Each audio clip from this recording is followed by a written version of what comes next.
chilling tales for dark nights.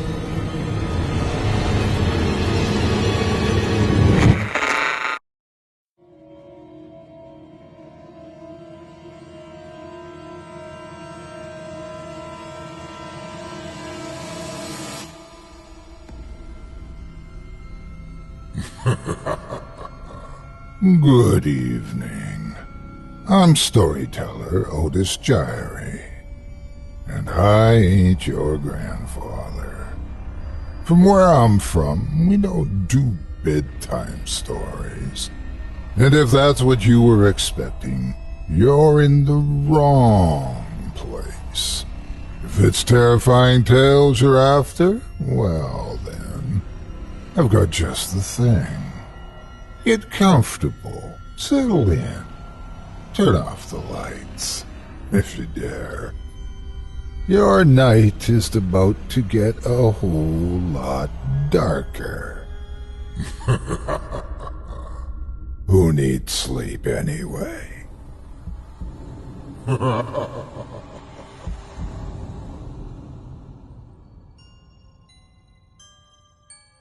The first story for tonight is by an anonymous author entitled The Life in the Machine.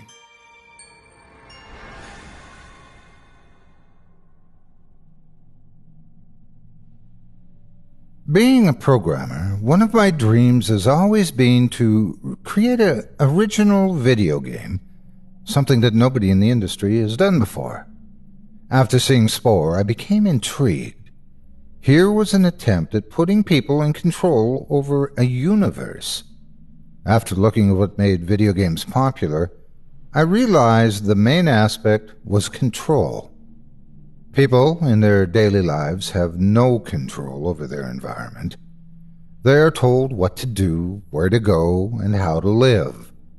Their jobs consist of standing or sitting somewhere until it's 5 p.m., and they're allowed to head back home. It's no wonder they're unhappy. For many people, video games are an escape to a world where they are in control, or live exciting alternate lives filled with adventure. The aspect of control is generally found in strategy games, and the adventure in role-playing games. I looked at games like The Sims and noticed what made them so popular is not just the illusion of control, but the degree of control. In that game, the players have complete control over people's lives. Before The Sims, there was Sim Earth, a game in which you do not control individual people, but an entire Earth.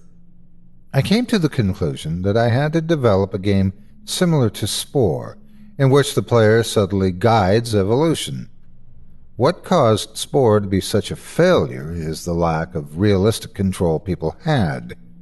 It hardly resembled evolution. To do this, I began by generating a physics system.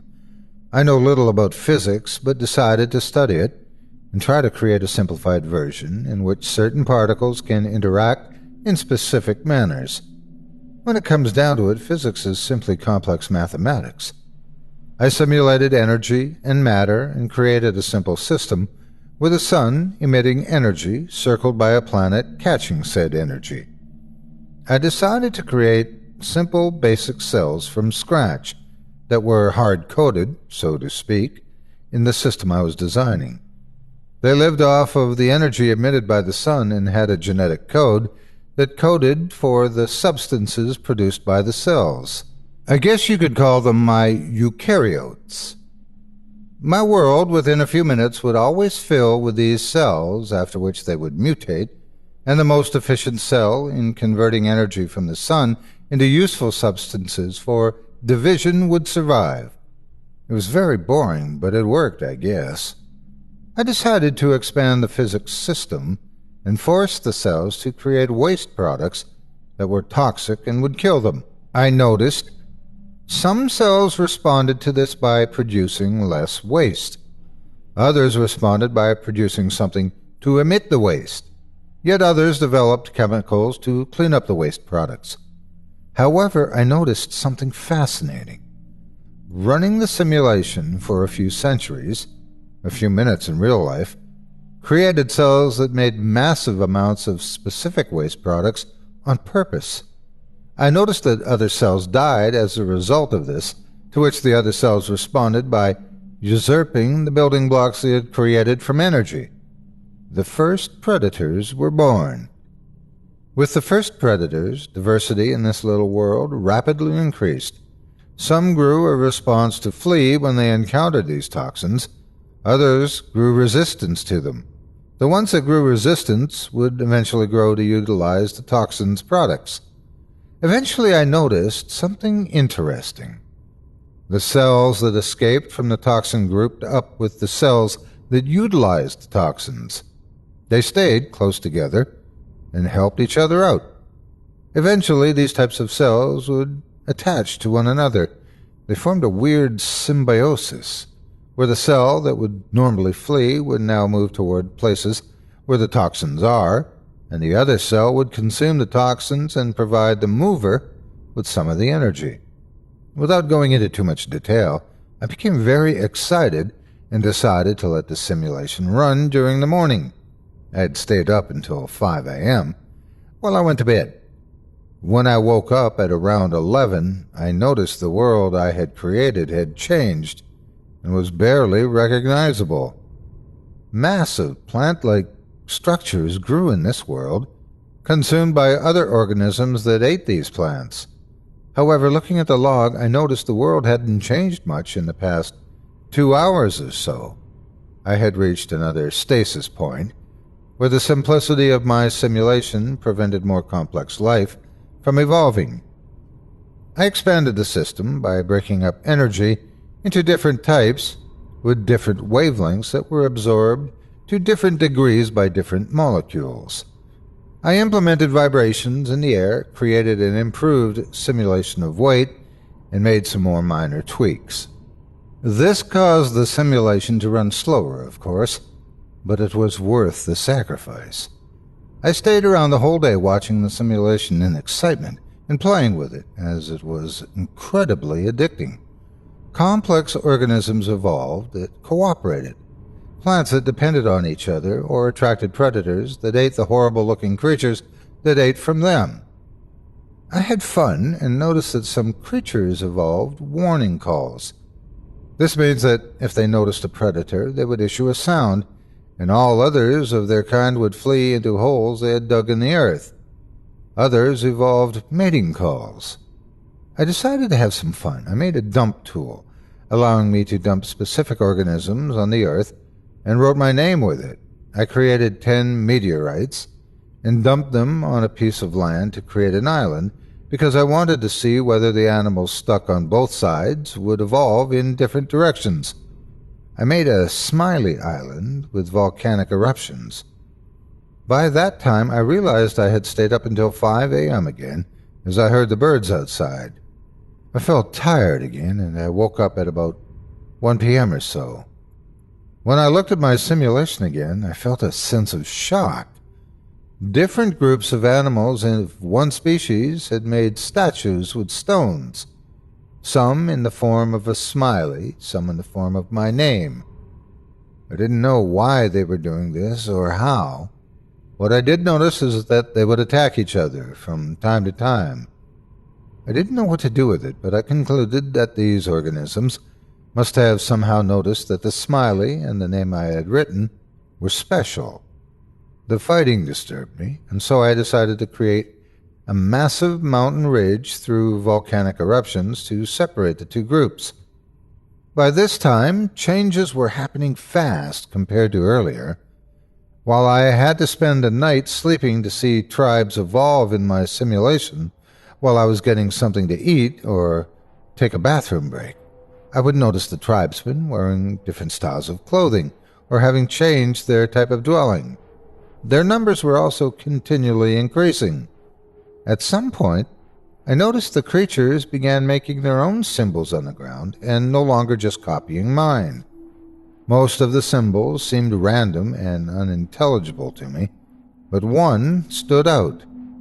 The organisms had created a symbol that resembled them, a small circle with a square beneath it. Within the square, a dot could be found in the center. This was meant to symbolize the visual organs of the creature, as the creature had two visual organs, one in the front of its body and one in the back. In the square, other sensory and reproductive organs were symbolized. Next to the circle on top of the square could be seen something resembling a drawing of a fork. Two of these forks had been painted in opposite directions, and next to that smiley face could be seen. I realized something. They were not communicating towards each other. They were trying to communicate to something out there. My meddling in their landscape had somehow made them realize that something powerful was out there, capable of changing their world. I wondered whether symbols like Stonehenge and the pyramids in my own world could be signs of primitive people trying to do the same thing, begging their creator or overseer to initiate contact with them. However, one thing was undeniable by now. These creatures realized there's something out there. I wondered long, did I have a responsibility to initiate contact with something that isn't real? Or are these creatures real in a different way? Can something be real merely by being capable of having a concept of itself? And even if they are real, does that mean they'll be better off with me initiating contact with them? Should I change my simulation to ensure them permanent happiness? And is it even possible for me to do such a thing? I did not want to confirm my existence to them, but I did want to be able to communicate with them. I decided to program a prophet, an organism that looks like them and cannot be proven by them to be different from themselves and is fully controlled by me. I let it be born into a powerful position as the son of a leader. I decided to lead by example and seek to teach these creatures English so I could communicate with them. As prophet, I instructed them that English was the language we would use to communicate with the Greater One. They would have no way to be sure if it was true or not. I hadn't made up my mind yet about whether I would reveal myself or not, but I did want to be capable of understanding what they wanted to tell me. In a few generations, they all spoke English, and rapidly signs began emerging on the ground in English. Guide us. Show your greatness. Help us. And during times of disease or hunger or general misery, give us food. Show us a miracle. End our suffering. I decided that I couldn't maintain a world with such suffering as emerged in the simulation without intervening. Why would I accept a world with death and rape and murder if I could make one without it? I implemented fixes that were gradual so they could not be proven to be miraculous.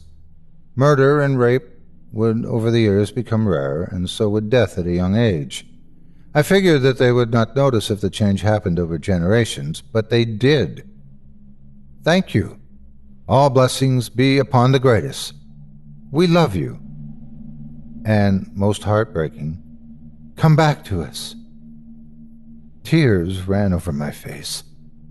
There is something there, and it knows I am here, able to contact them, but unwilling to do so out of fear of what I've created.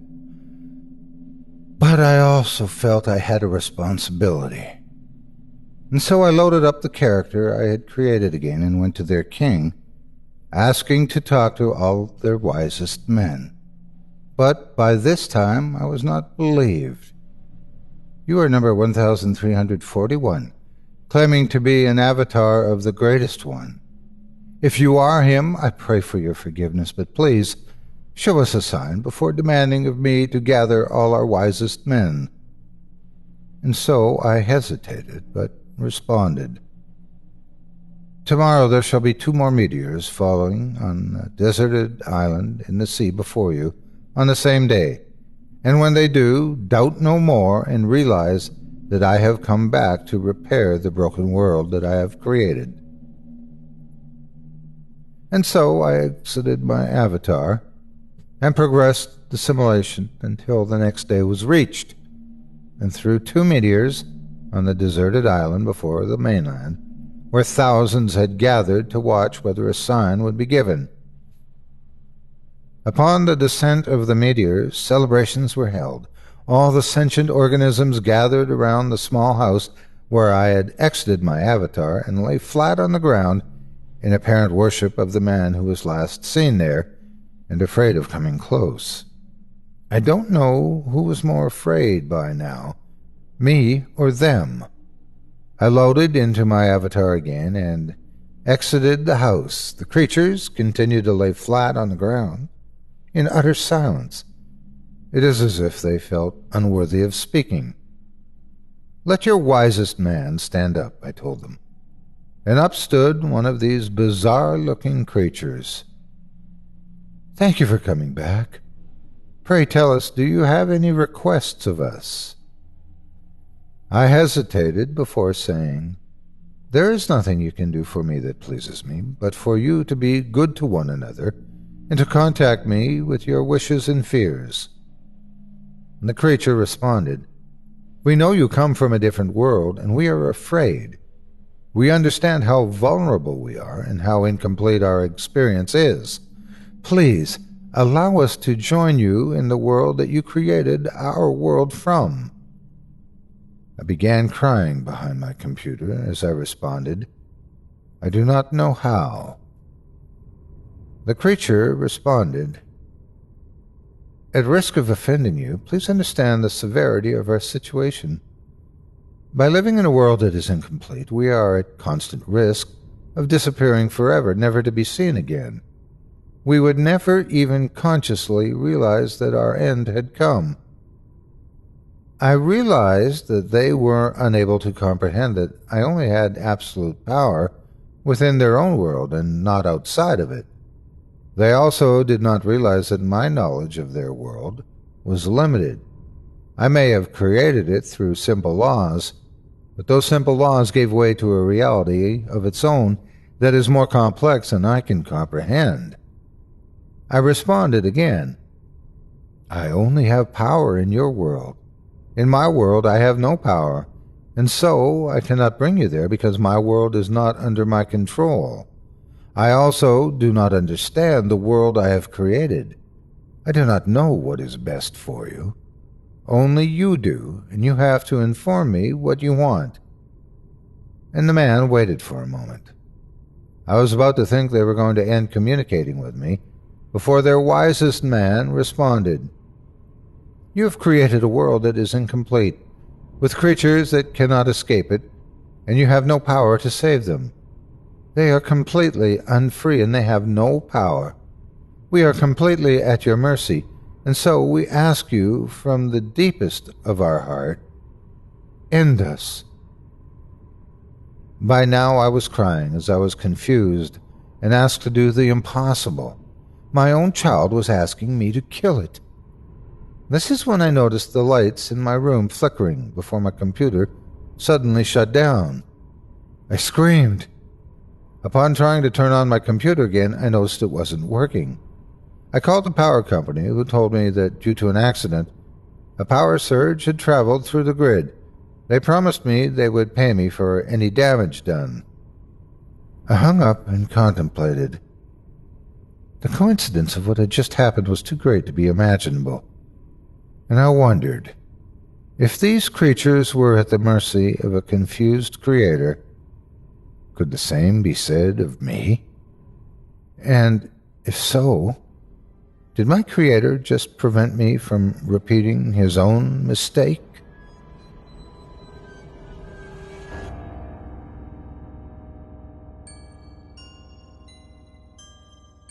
Our final story for this evening is brought to us by author Christopher Gideon, entitled Artificial.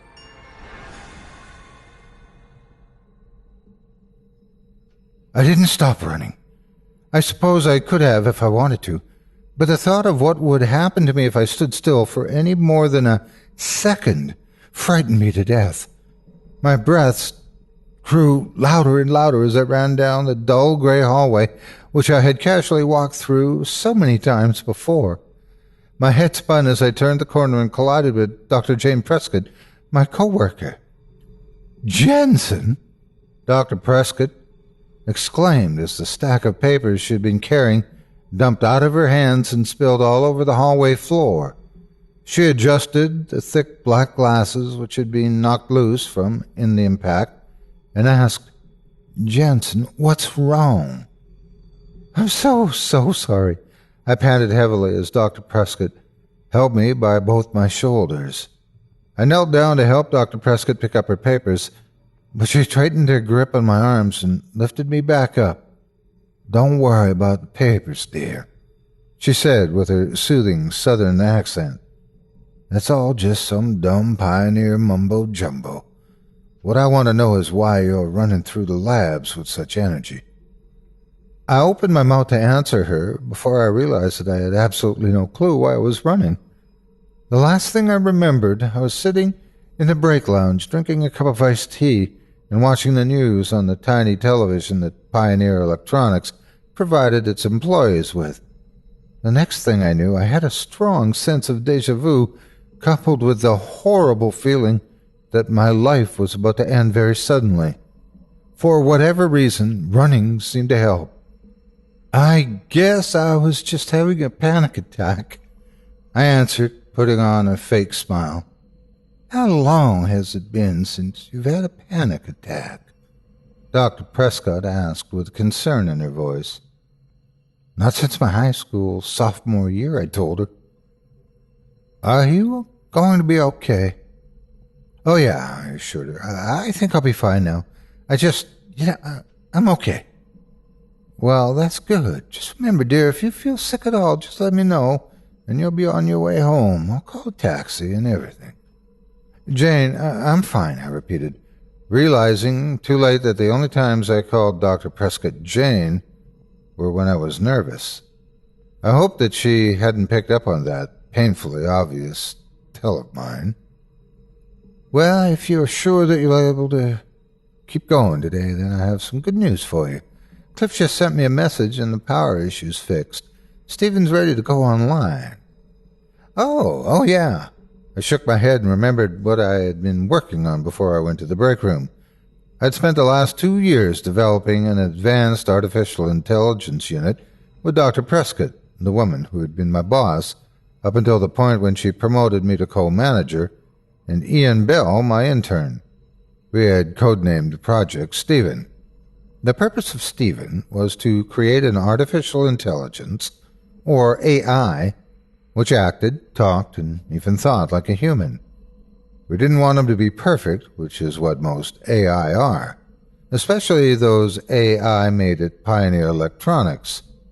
We wanted Stephen to make mistakes, lie, and cheat for the purpose of self-preservation, just like any human would. It was a huge project, which became apparent when we discovered that the computer which we were trying to run Stephen on couldn't handle the program. One trip down to Clifford Hanks to ask him to work his maintenance magic, and the problem was fixed within an hour. Wow, an hour, I thought, checking my watch. Is that really all it's been? It feels like I went down to him yesterday. Well, are you going to go, or what, dear? Dr. Prescott interrogated me. Yeah, of course, I grinned, turning my attention back to the situation at hand. Why don't you go and find Ian, and you two can sit in the observation room while I boot up Stephen? You bet, dear, she said. As I bent back down to pick up the papers again, she shooed me away. Go on, I already told you, I'll take care of this. I nodded excitedly, turned around, and headed back in the direction that I was running from.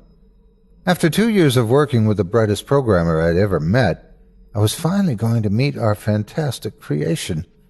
While I knew I was supposed to be happy about this big moment, I still had a horrible sense of fear in the pit of my stomach. I turned and entered the door to the tiny lab, which had been left wide open. I walked over to the computer to the right of the door and turned on the enormous monitor. As I waited for it to boot up, I wandered over to the opposite side of the lab and looked through the window to the observation room. Dr. Prescott and Ian were just getting settled in.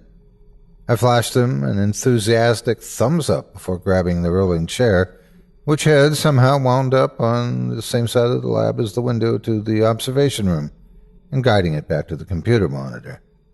I sat down on the blue cushion and rolled as close to the keyboards as I could get without breaking my ribs, before finally flipping the switch on the Pioneer memory box. The monitor went dark for a moment, but after about 5 seconds, a bright blue light lit up the entire lab. I waited with bated breath for a face to form in the light, but unfortunately, it didn't come. "Dr. Lane, we don't think it's working." Ian's shaky voice whispered in my ear, making me jump. I had forgotten that I was wearing an earpiece.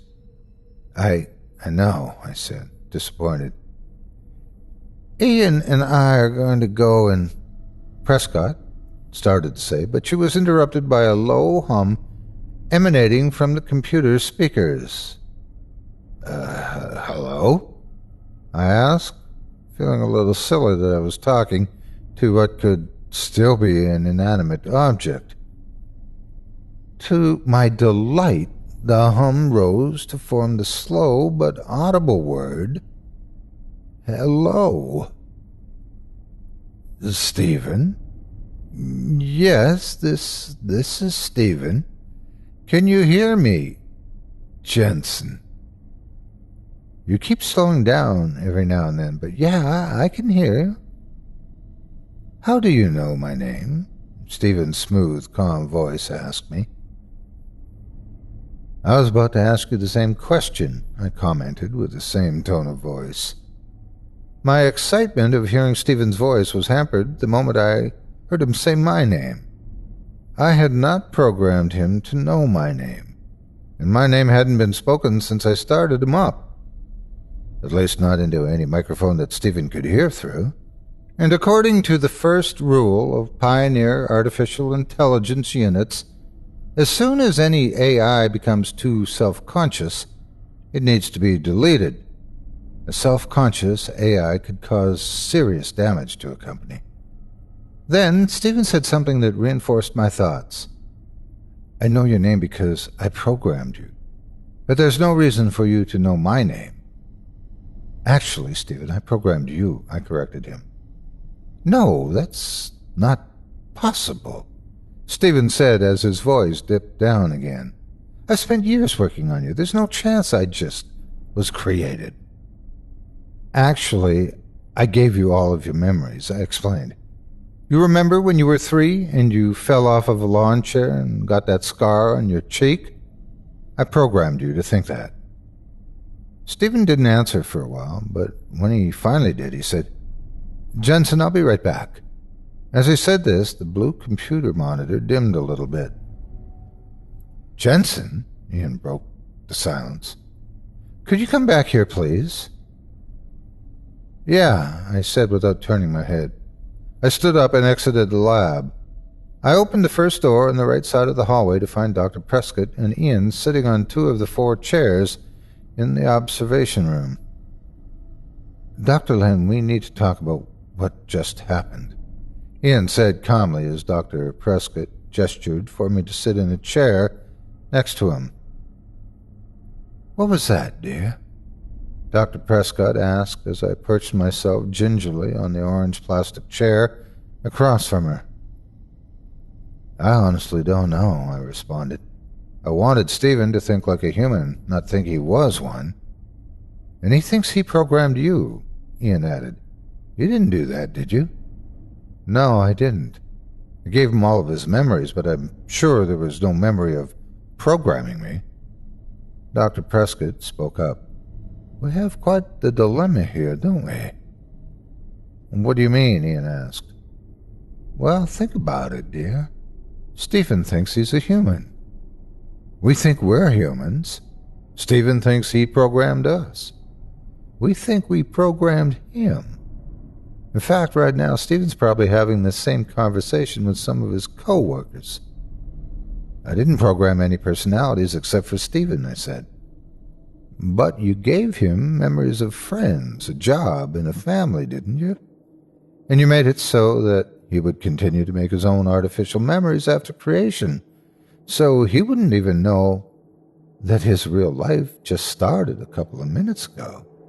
You did that, didn't you? Yeah, I guess I did. I grabbed the corners of my pale white lab coat and began flapping them nervously. What are you getting at here, Jane? Think philosophically, Diaz. Dr. Prescott stood up and approached the large window which covered a majority of the wall to the right of the entrance.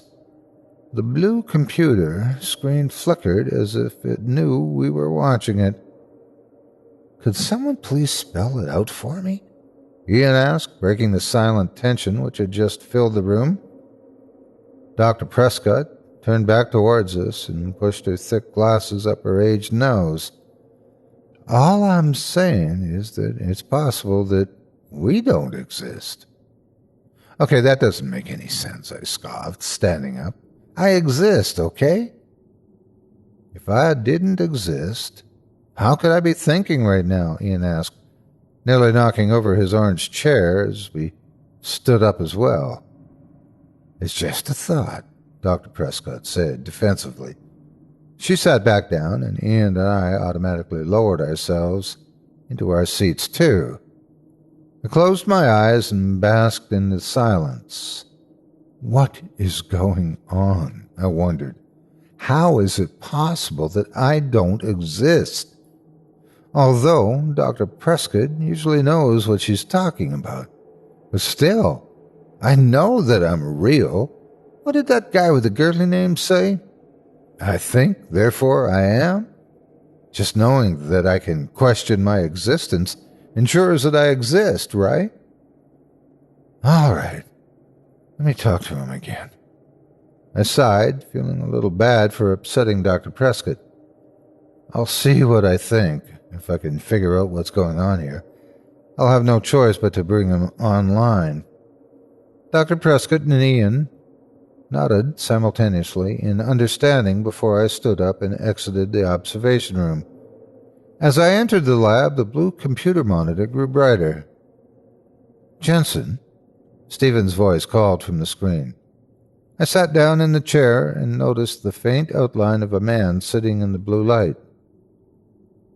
I'm here, Stephen, I said. Can we talk a little more? Funny, I was about to ask you the same question. Do you have a family? I asked, remembering the family that I had programmed for him. I have a wife, Stephen replied. Her name is Melinda. What about kids? 2. They're both girls. What are their names? Madison is the older one. She's 13. Lillian's 8. Would you like to see pictures of them? I'd love to, I smiled. The more we talked, the more apparent Stephen's silhouette on the screen became. I realized that I was holding the corners of my lab coat again, and I released them quickly. I knew that Stephen was feeling the same awkward tension that I was, which comforted me a little. The figure reappeared on the screen. By now, the blue light had faded enough for me to see Stephen's eyes, nose, mouth, and ears. I could even make out some blinking lights on the wall behind him. Here, this is my wife, Stephen smiled, holding a framed picture up to the camera. In it, I saw a man and a woman. The man was Stephen, but he looked much, much younger in the photograph than he did on my screen. The woman next to him, Melinda, had long, wavy brunette hair, a pair of big eyes, and a smile that stretched from ear to ear. I remembered creating that picture. And these are my children, he said, taking the picture of his wife away from the screen, and instead holding up one of the 2 girls sitting in a pumpkin patch. Maddie and Lil mean the world to me, he added quietly. They're beautiful, I told him, wiping a tear from my eye. Are you married, Jensen? Yeah, I just got married, I said, a year ago today. What's her name? Jennifer Lane. Do you have any pictures? I already had the picture of Jennifer in my hand. Holding it up to the screen, I noticed Stephen's hazel eyes light up as he saw the picture. It didn't take a genius to know that he had seen it before. I took the frame away from the camera and set it back down below the monitor. Stephen and I spent an hour talking about our families, friends, and jobs. Neither one of us mentioned AI again. It was like talking to a real human. Well, mission accomplished, I thought as I walked home that night. I wanted an AI that would think just like a human, and I got one. The next day at work, I found Ian before I found Dr. Prescott. I was glad that I got a chance to talk to him because he had left the day before without talking to me. "Ian," I said, grabbing his shoulder as he passed by me, "could I have a word with you?" Yeah, sure," he said with the same surprised look that he always had in his eyes. He followed me to the break lounge where we both sat on a faded red couch that faced the vending machines. "Ian, how late did you stay last night?" I asked. "I was here until you said good night to Stephen," Ian answered. "I left while you were staring at the blank computer screen." "Oh, right." I cleared my throat and continued. "So you remembered the entire conversation that we had with each other?" "Yeah." "What did you think?" Even though I didn't clarify what I meant, Ian already knew. "I think that he's going to have to go." That's what I was afraid of.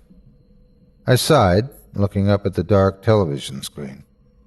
I wanted to give Stephen one more chance for me to convince him that he wasn't real, but if things didn't go well, I'd have to delete the program from the Pioneer memory box. It wouldn't be a total loss. I backed up all of the codes on Dr. Prescott's computer. If I had to delete Stephen, then we'd just go back to the code and figure out what went wrong. I went to find Dr. Prescott while I booted up Stephen's program. It only took a couple of seconds for the screen to turn blue. As the blue screen faded away, I saw Stephen sitting in the chair on the computer monitor. He squinted at the camera and asked, "Jensen, are you there?" "I'm here, Stephen," I said. "Is something wrong?" he inquired.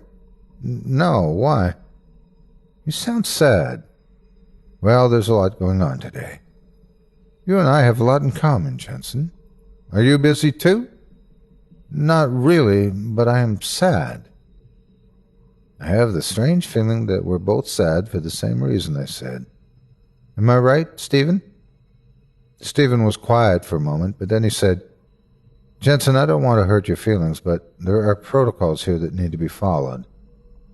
"Yep, that's what I thought," I said, barely opening my mouth. "We didn't get to talk about this much yesterday, Stephen, but you're an artificial intelligence, and you think that you're a human.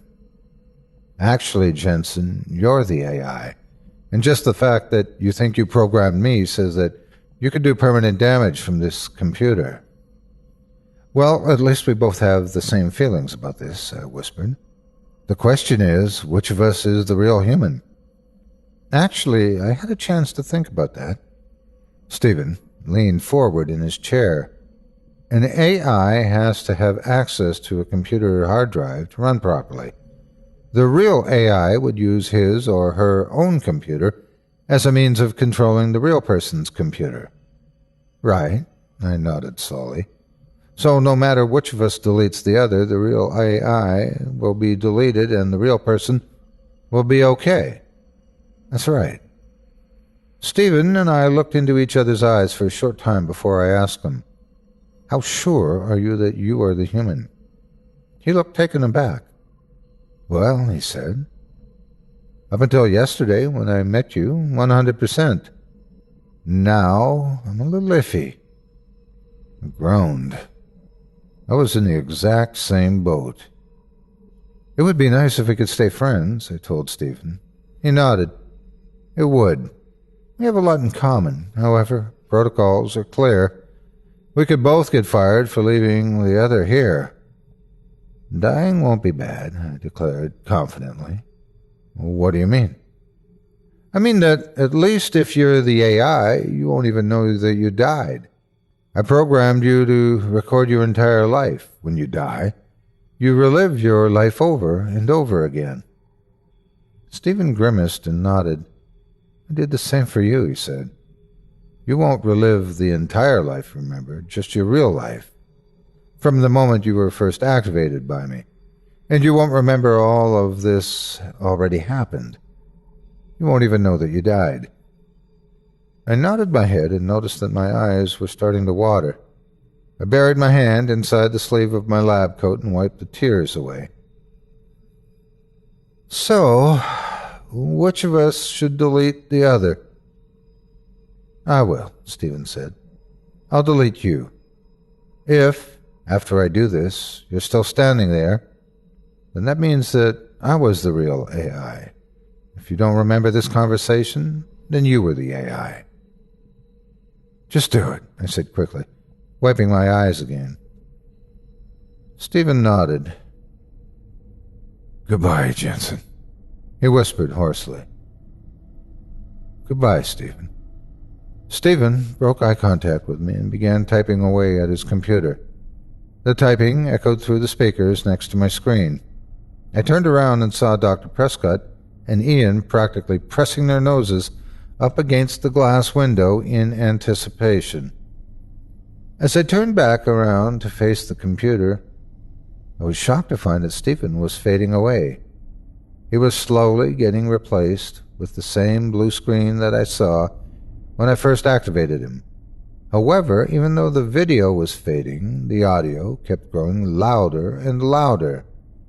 The buttons on Stephen's keyboard tapped away at my brain, causing every last cell to vibrate violently. I couldn't take it anymore. I needed to move. I couldn't just sit here and listen as Stephen was destroying himself. I stood up so quickly that the blue rolling chair rolled all the way to the window of the observation room on the other side of the lab. Dr. Prescott and Ian were no longer sitting there. They were gone. I ran out of the lab. The moment I entered the hallway, I felt like someone started squeezing my lungs. "Oh no, not again," I thought. "It's another panic attack." I felt dizzy. Every direction I turned, I felt like there would be someone waiting there to grab me and take me somewhere far away where I'd never be seen again. "Leave me alone!" I screamed with the little air left in my chest. I didn't even know who I was screaming at. I just couldn't stand still and wait for someone to take me.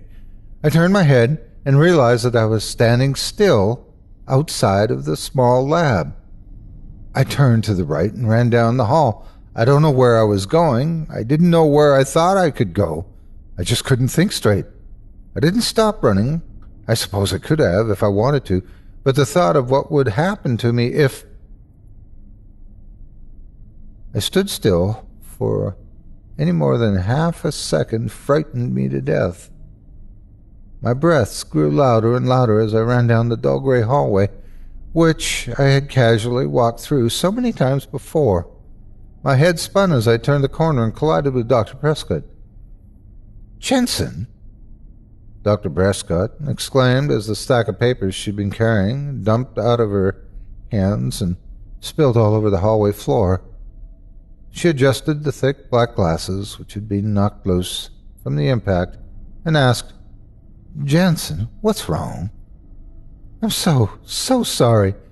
I panted heavily as Dr. Prescott held me by both my shoulders. I knelt down to help Dr. Prescott pick up the papers, but she tightened her grip on my arms and lifted me back up.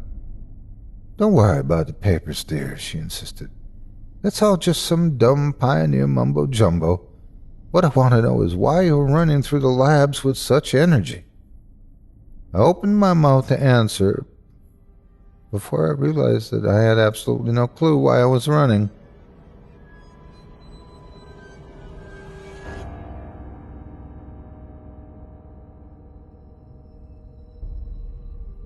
Thanks for joining me this week for tonight's regularly scheduled Tales of Terror. You've been listening to Scary Stories Told in the Dark. Tonight's program is being brought to you by Chilling Tales for Dark Nights and yours truly, your host, Otis Gyrie. Got a scary tale of your own you'd like performed? I take submissions. Email it to us today at submissions@chillingtalesfordarknights.com for your chance to have me bring your sinister story to life. If you enjoyed what you heard and are joining us on your favorite podcast app, subscribe to us to be sure you never miss an episode, and leave us a 5-star review and a comment for your chance to be entered into a weekly prize drawing. Your feedback means a lot to us. If you're listening on the Chilling Tales for Dark Nights YouTube channel, do us a favor and hit the subscribe button and bell notification icon to get more spooky tales from me and the crew and another episode of this program each and every Wednesday. And don't forget to hit that thumbs up button to tell us how we're doing and leave a kind word or a request. If you can never get enough spooky stories and can't wait until next week for more, and haven't already, be sure to check out Chilling Tales for Dark Nights on YouTube for more than 500 free audio horror stories, or the Otis Diary channel, my own digital home away from home, where you'll find dozens of previously released horror and sci-fi stories from yours truly. If you'd like to connect with or support me and CTFDN, visit the Chilling Tales for Dark Nights Facebook page or at their website, chillingtalesfordarknights.com, where you can support our programs by becoming a patron and get access to hundreds of stories, all ad-free. As for me, I'll be back next Wednesday with another pair of terrifying tales that'll keep you up all night. Who needs sleep anyway?